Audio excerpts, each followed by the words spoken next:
August, which promises some pretty powerful lunations, some tense moments, the continuation of Mercury retrograde, um, and some really sweet, beautiful, tender alignments as well. But let's get into it. So, in August, there is this growing awareness that life is changing in profound and lasting ways. And it may feel a little bit like the calm before the storm. And that's because of the slow and steady way that Mercury retrograde is pulling focus to one particular part of our lives for a really deep dive and a reassessment, while we're also moving closer and closer towards a Mars Saturn opposition, which can kind of make us feel stuck. So as we come into August, we may be bringing with us a revelation that kind of stops us in our tracks. And it may even feel like we are shouting into the void as we begin August because we've realized something really important, maybe about self respect.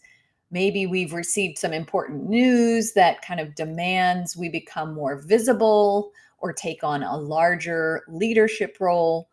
But within a few days of this revelation, this insight, this news, we may be forced to consider the consequences, the responsibilities, and the limits that these changing circumstances bring. So it's almost like we realize something and we prepare to act on it only to be met with some kind of limit, responsibility, obligation, or brick wall.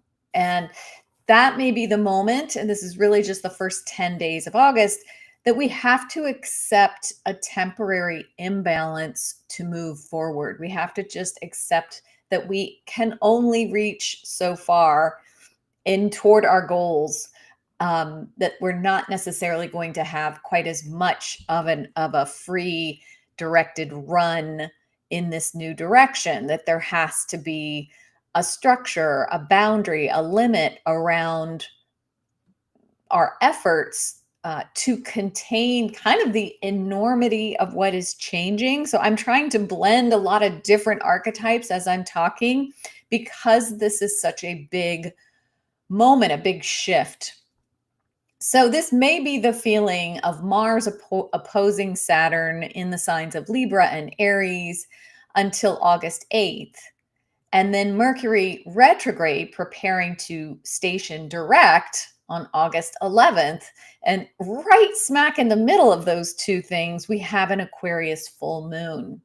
I'm going to dig deeper into that in a minute, but this gives us a sense that the first 10 days or so of the month, we're really contemplating these big decisions that might mean we have to demand something more of our public, of the people in our lives, of ourselves, and make some noisy declarations about what it is we need to feel more alive, to feel more creatively fulfilled.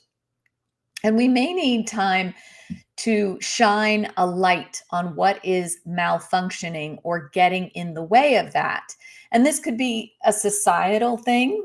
And I'm suspecting, and I'm going to talk about that we're going to see some really big things going on in the collective, but it also can be in our personal lives. We are all each individually experiencing some very profound changes that may or may not have fully come into being, but that we're aware are on the horizon.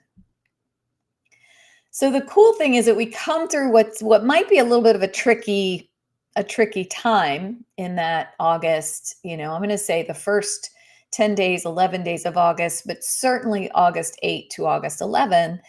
And then right after that, we have this blessing.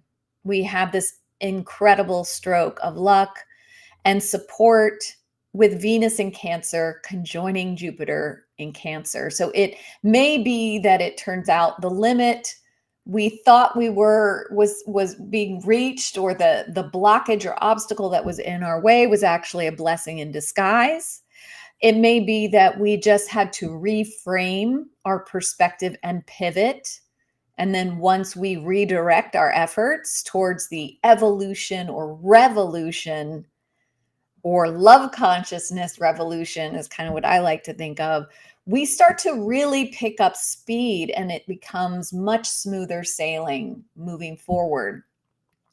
We become more aware of the dissolution of the old era and the birth of the new. So I have been talking a lot about this new era, this new world order, and it really characterizes the summer. I think we've gotten a big activation of that around the Leo new moon on July 24th. The August period is another big activation because Saturn and Neptune will get as close as they are going to get this year to the conjunction, which is a very big era defining alignment in astrology. So in July, we awakened to an irresistible need for change. Uranus changed signs and it moved into Mercury's domain of Gemini.